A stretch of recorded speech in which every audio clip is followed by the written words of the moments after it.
evening, everyone, and welcome to this edition of the Primetime Newscast in the English language on Canal International. We'll begin with our top stories.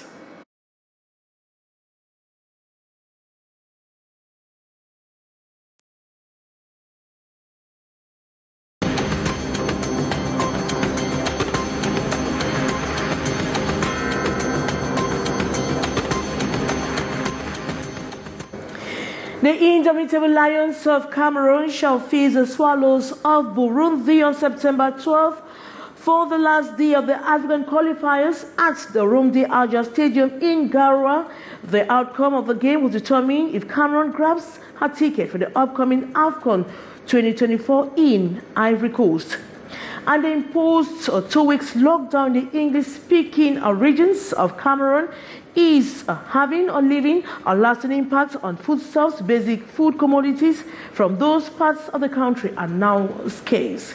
And the Social Democratic Front SDF has announced October 28 and 29 as a new date for the party's elective convention in Yaoundé. This was one of the resolutions of the NEC meeting held at the Central Regional Party headquarters over the weekend. Those are major stories. Details right ahead.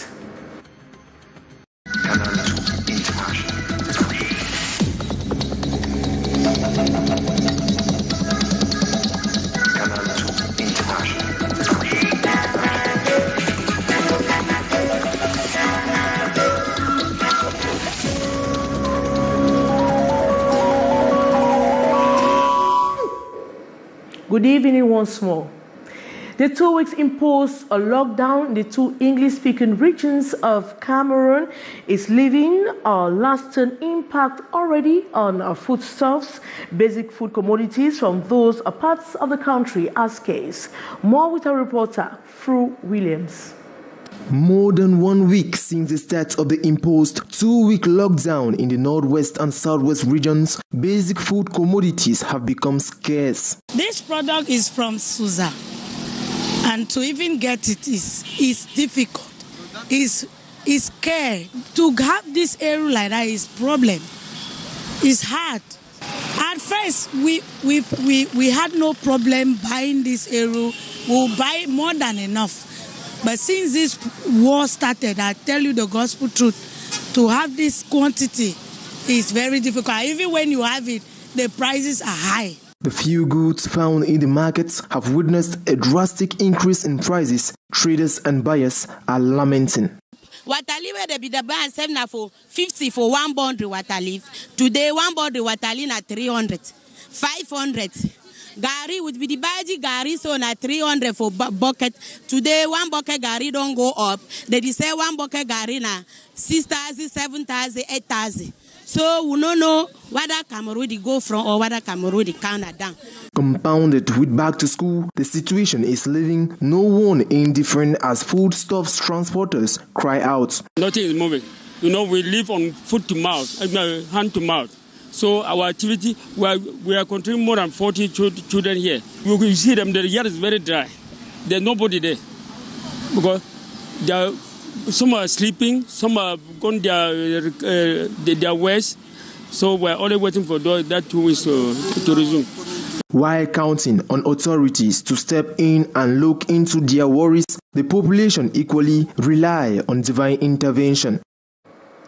And the global media rights watchdog Reporters Without Borders has sounded the red alarm bell regarding the increasing threats faced by journalists in the English-speaking regions of Cameroon. The France-based non-governmental organization reports in a September 7th statement that verbal intimidations and threats on journalists covering the crisis in the northwest and southwest regions are increasingly being translated into action. The press release comes after the killing of 3 media professionals have been killed in the country since the start of the current year. The last of them, Anyen Deso, was assassinated 4 months ago in Bamenda in the northwest region of the country. He was only 26 years old. Reporters Without Borders says it has documented via cases involving the kidnapping of reporters in the line of duty as well as arbitrary arrests and detentions. And we are caught up with some journalists in the northwest regions of Cameroon who share their experience.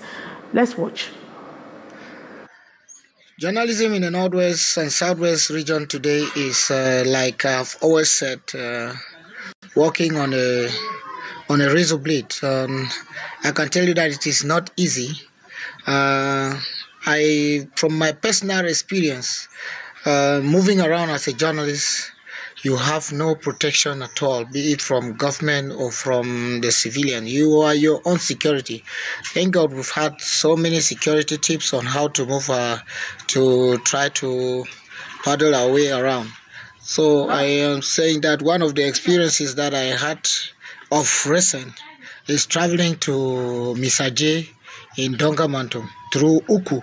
I came down from Bamenda, through Ndop to Uku.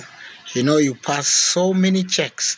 Checks, you have police, mixed control, and then you come and you are having the separatist fighters. They have their own controls. And the search is the same. But once they know that you are a journalist, they already feel they're kind of threatened and start asking you a lot of questions. Particularly for us journalists, managing information is very difficult, and you know that information is key to both government and non-government actors. And so this puts us very much on the line and makes work very difficult sometimes. But we continue to appeal to most of these authorities and those managing information, the civil society and the government, to make it easy for journalists to have access to information and to treat this information the way they want. It's more challenging living here than ever before, but of course, we have the responsibility to continue to provide people with information because human beings are living here, people live here, and they have a right for their stories to be told. As to say, and Christians of the Presbyterian Church Ndobo in Bonaberry have expressed frustrations over the transfer of their new pastor. They were informed of the decision Sunday, September 10, 2023 by Pastor Ayonge, a decision that left the Christians on their nerves. More on the story with our reporter, Gladys.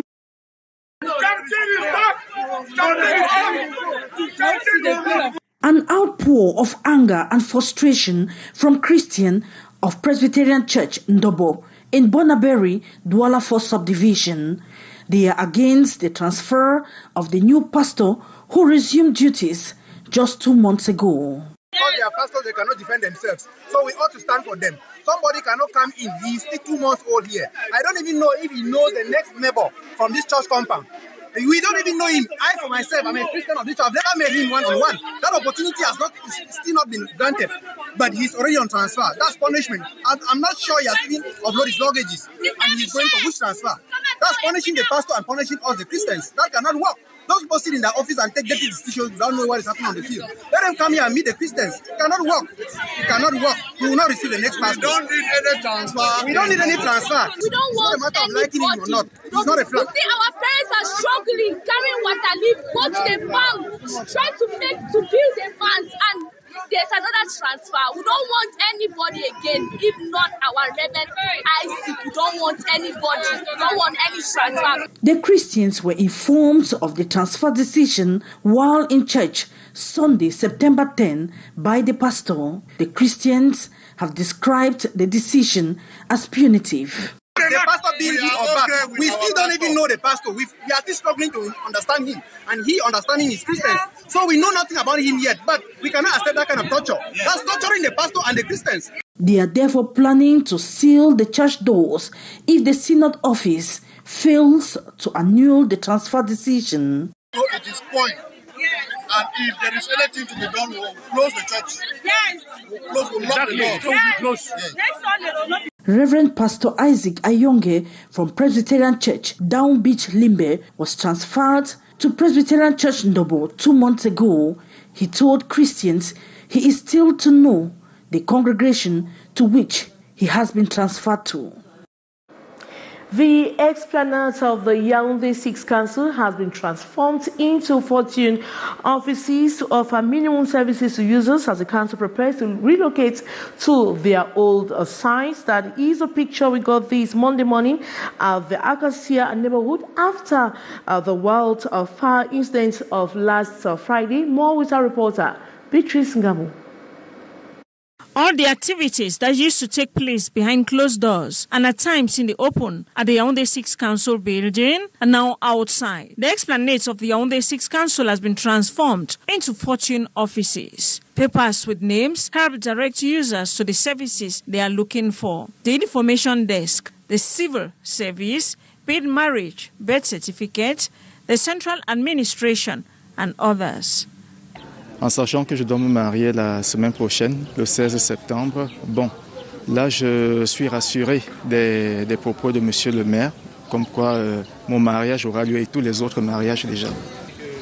That's why I'm here, but I'm not satisfied with what has gone on. But with time, I know everything will be in place. This council to offer the minimum accrued for the users and also reassure them of continuity. We have been asked not to stop our work because of the fire incident, as the users have a lot of problems, especially due to the back-to-school period. We have to offer minimum service. Talking about continuity, the technical and hygiene services of the council have gone to the old council building, situated at the Tugebe neighborhood, to prepare the place for their return. The Yaoundé 6 Council will have to relocate to the old site by next week. While there, work to clean, renovate, and revive the burnt building will resume. And upon completion, we'll see the council, mayors, and personnel coming back. The Social Democratic Front Party, the SDF, has announced October 28 and 29 as a new date for the party's elective convention in the nation's political capital, Yaoundé. This was one of the resolutions of the NEC meeting held at the Central Regional Headquarters over the weekend, the first NEC meeting after the funeral of the departed National Chairman Ni John Fronde. More with our reporter, Aysen Cha. Petite prise de bec dès l'entame de ces assises du comité exécutif national. Un militant accompagné de gros bras. We are sorry for that mixed up. We are talking about the Social Democratic Front, SDF, that has announced October 28 and 29 as a new date for the party's elective convention in the nation's political capital, Yaoundé. It's obvious we can't have that story. A week after school resumption, some schools have started adopting measures to gradually reinstate a full-time system. This is in line with the 2023-2024 school calendar made public by the Ministry of Secondary Education, annulling the half-time system introduced during the COVID-19 period. Students, journalist Aisha Tao has been talking with some teachers, head teachers and principals rather. Her story.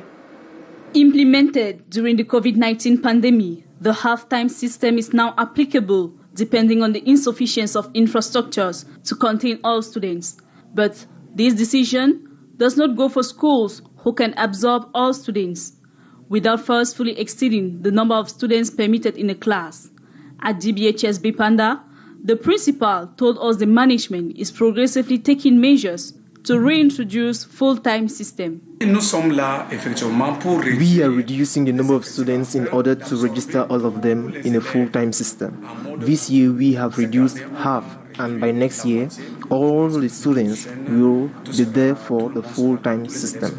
The half-time system has been criticized by most parents who, according to them, creates disorder and gives some students the opportunity to gallivant around instead of being in school. They will take advantage of the half-time system to organize other activities during class hours. If, for example, they don't have lessons in the morning or in the afternoon, the parent, being at home, thinks that his or her child is in school, whereas he is in parties and clubs. I am not really for the half-time system because it spoils children. While others simply prefer the full-time because it permits them to be organized. It permits parents to take them from school and let them home with the younger ones. The decision, according to parents, is on their advantage, as most say they have lost control over their children within the past 2 years. And we talk sports. The indomitable Lions of Cameroon will face the Swallows of Burundi tomorrow, September 12th, for the last day of AFCON qualifiers at the Rumde Aja Stadium in Garoua. The outcome of the game will determine if Cameroon grabs a ticket for the upcoming AFCON 2024 in Ivory Coast. In line with the game, Cameroon football lovers expect a victory as they reveal the final score of the match. High St. John student journalist Manuel Manga were on the streets of Yaoundé. The pronostics on every lip on the streets of Yaoundé is in favor of Cameroon as she goes decisive against Burundi on Tuesday, September 12th at the Rumdaja Stadium in Garoua. For the majority of the fans, Cameroon will qualify for the 2023 AFCON. These football lovers and fervent supporters of the indomitable Lions are looking up to the frontliners to score as many goals as possible. 2 buts à la première mi-temps, 1 but à la deuxième mi-temps, on gagne 3-0. Le but de Brian Bemo, le but de Aboubakar Vincent, le but de Jay Clinton. For most of them, the Lions have great potentials and can count on coach Rigobert Song to put them on the track of victory. Je pense que l'effectif que le sélectionneur national va aligner, c'est le meilleur effectif. Je laisse tout le soin au grand coach de faire tout son travail. But some remain skeptical, casting doubts over the commitment of the squad in grabbing the vital victory. Il y a trop de problèmes au sein du football camerounais. Mais en étant patriote, 2-0 pour le Cameroun. Song and his boys must win the match to be sure of participating in the upcoming African biggest football jamboree. The expected fans even have proposed lineups they believe can deliver the results. Normalement, dans les goals, Andro Nana. Non, je vais faire jouer Christopher Wu et Harold Moukoudi. En latéral, je vais faire jouer Mbaizo parce qu'il a assuré quand même contre le Mexique. À gauche, on va faire jouer Noutolo. Au milieu de terrain, on va faire jouer Kemen Anguissa. Au milieu de couloir gauche, on va faire jouer Ngamale. Au milieu de couloir droit, on va faire jouer Mbemo. Et devant, on va faire jouer Aboubakar Vincent et Toko Ekambi. It should be noted that no team has qualified in Group C. Namibia tops the group with 5 points. Cameroon and Burundi on 4 points each. Tomorrow's game is therefore a match of high stakes for the three nations, and only the final whistle will determine which two teams gets the remaining 2 tickets for the Ivory Coast Soccer Fiesta. And barely 4 months to AFCON 2023, only 3 sports are left for the football jamboree. 21 African teams have already secured their ticket for the competition, while the final qualification matches will play tomorrow in Group C. Our reporter William Fro completes the story for us. Over 15 countries have secured their qualification ticket after the 5th round and joined host nation Ivory Coast for the 2023 Africa Cup of Nations. In Group A, Nigeria and Guinea-Bissau managed to come out on top against Sierra Leone and Sao Tome and Principe. Burkina Faso and Cape Verde are the 2 survivors from Group B, leaving behind Togo and Eswatini. The same positive fate for Egypt and Guinea, who defeated Malawi and Ethiopia in Group D.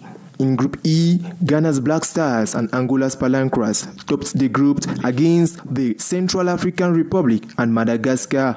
Algeria and Tanzania finished at the top of Group F as well, followed by Uganda and Niger. Mali and Gambia will also answer presents at the prestigious continental tournament, with the unfortunate Congolese and South Sudanese finishing last in Group G. Zambia and host nation Ivory Coast, the leaders of Group H, dashed the hopes of Comoros and Lesotho.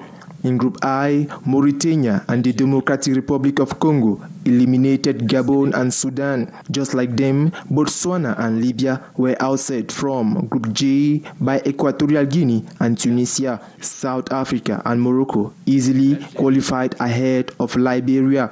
Finally, in Group L, the reigning champions Senegal secured their ticket as Mozambique followed, much to the disappointment of Benin and Rwanda. As for the indomitable Lions of Cameroon, they get on pitch this September 12 when they face Burundi at the Garoua Rumdeaja Stadium. Will they sail through? An appointment has been taken for 8 p.m. Thank you so much, William Fru, and that brings us to the end of this edition of the Primetime Newscast in the English language on Canal International. Thanks so much for watching. But coming up next is The Brief with Mathieu Fangwa. So we'll be back same time tomorrow. Good night.